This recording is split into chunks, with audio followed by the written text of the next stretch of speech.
Hello good morning सबैजनालाई।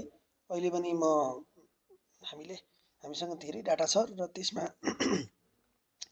Count गर्नुपर्ने छ भने त्यो काउन्ट चाहिँ कसरी गर्ने भनेर सिकाउँदैछु। मसँग केही इम्प्लोइको डिटेल छ, उहाँहरू बिचबिचमा एब्सेन्ट हुनुहुन्छ भने को इम्प्लोइ चाहिँ कति दिन एब्सेन्ट छ भनेर म सिकाउँदैछु।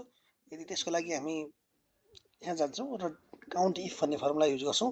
इजिकल टु काउन्ट इफ गरेँ मैले, त्यसपछि मेन्सन गरेँ रेन्ज सिलेक्ट गर्ने भनेको छ। रेन्जमा म यहाँबाट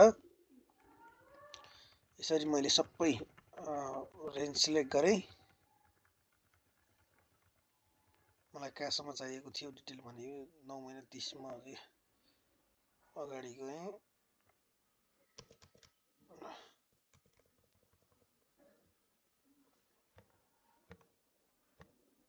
रेन्ज सिलेक्ट गरेँ, मैले कोमा दिएँ, एक स्पेस गरेँ, त्यसपछि मैले एपोस्ट्रोफी दिएर लेखेँ ABSENT एब्सेन्ट। पछाडि यो चाहिँ ठ्याक्कै मिल्नुपर्छ, ओडर मिस्टेक गर्न हुँदैन। यसलाई बन्द गरेँ र ब्राकेट बन्द गरिदिएँ। यति गरेँ भने मेरो चाहिँ यहाँ एब्सेन्ट डिटेल आयो।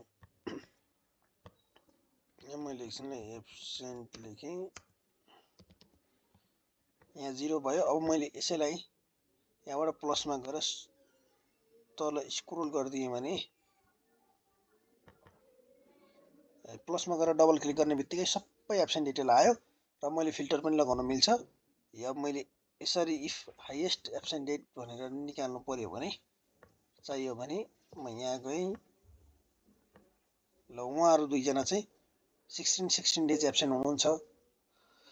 यसरी हेर्न मिल्छ। हस्, आजका लागि यति नै। Thank you so much.